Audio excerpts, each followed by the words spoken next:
An extremely dangerous provocation. The European Union has condemned Friday's violation of Estonian airspace by 3 Russian fighter jets. Estonia has requested urgent talks with its NATO military alliance allies after the incident. Estonia's defence minister called the 12-minute incursion unprecedented. The Russian aircraft were intercepted by NATO pilots. The Swedish military published these photos of the Russian aircraft taken after they had left the Estonian airspace. Russia's defence ministry denied it had violated Estonia's airspace. It said 3 fighter jets completed a scheduled flight over what it called the neutral waters of the Baltic Sea. The EU's foreign policy chief said Russia was testing the West's resolve and it must not show weakness. President Trump said it could mean big trouble. Joe Inwood has the latest. On NATO's eastern flank, a ceremony to mark 10 years of the alliance's southeast command centre in Romania, on the day it was once again tested by Russia. It was near the island of Vainglu in the Gulf of Finland that today's incursion took place. Italian jets were scrambled. 3 Russian MiG-31s spent 12 minutes in Estonian airspace before leaving. Now, it was the 4th time this year that something like this has happened in Estonia, although this was the most serious incident. And it comes just days after Russian drones flew over Romania and Poland. Some of them were shot down by NATO jets. The incursion was met with an angry response from Estonia, who invoked NATO's Article 4, calling a consultation with the rest of the alliance. We had the situation under the control, but yes, it is unprecedented that for 12 minutes the Russians were in our airspace, but there was a very good coordination among different countries. There are British troops based in Estonia who were recently visited by Prince William. Today, the Foreign Secretary, Yvette Cooper, said Britain stands with Estonia, while the EU's top diplomat took a tough line. We mustn't show no weakness, because weakness is something that invites Russia to do more, and they are increasingly more dangerous not only to Ukraine but also to all the countries around Russia. President Trump said he was waiting to be briefed on exactly what happened, but... Well, I don't love it. I don't love it when that happens. It could be big trouble, but I'll let you know later. They're going to brief me in about an hour. It all comes just days after Russia held massive military drills. Moscow has always denied trying to provoke NATO, but few in the alliance believe that, and fear their resolve will soon be tested again. Joe Inwood, BBC News.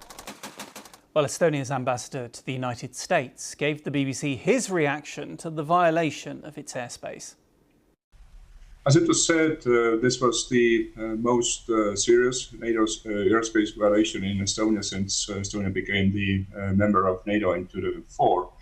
And as such, both the number of the aircraft as well as the flight path and duration of the incursion, it was serious. It was serious, it was brazen, and therefore Estonian government met today and we are asking Article 4 consultations in NATO.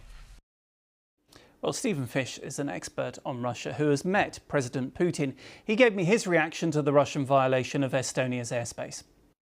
Of course, it was a deliberate act. Of course, it was Putin's decision. What Putin is doing is trying again to kind of push out the bounds of what the world sees as permissible.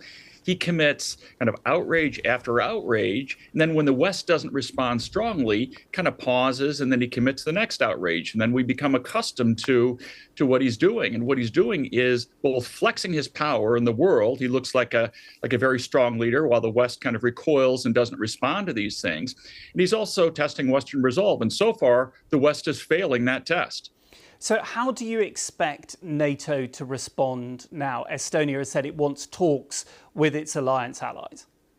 Let's ask ourselves what Russia would do if MiG fighter aircraft from the United States or another NATO country flew deep into Russia's airspace, turned off the transponders, had no connection with anybody on the ground, and went halfway into Russia. Which is pretty much what these MiGs did in Estonia. Estonia's a small country. They covered a lot of territory in 12 minutes. What would Putin do? Would he call an urgent meeting of his allies to discuss the problem? Would he issue a strong statement condemning it? Or C, would he shoot down the airplanes? He would shoot down the airplanes, and that would be an entirely defensive reaction. Look, at some point, NATO is going to have to realize that another sanction on this or that Russian company is not going to dissuade Putin. He is getting more rather than less aggressive over time. He is betting that NATO and Western countries in general are led by cowards. And he's betting that people in Europe and the United States are so risk averse and so addicted to comfort that they're not willing to take chances to protect their very own security. And again, so far, he is proving to be right. And is that partly because he thinks President Trump won't do anything? He said he's not happy, but realistically, what could President Trump do? Well, President Trump could head a strong NATO alliance. And he could, the United States and the rest of NATO countries could basically blow the Russians out of Ukraine in about 48 hours if they decided to do so, without even entering Russian airspace. That would be a strong action. That's the kind of thing NATO perhaps should have done several years ago. He could also just, join with the rest of NATO allies and try to put forward a strong front. The problem is, Trump is much more interested in being Putin's friend and in kind of joining Putin's autocracy international as a junior partner than standing up for America's force multiplying alliances that have served world peace in the United States so well.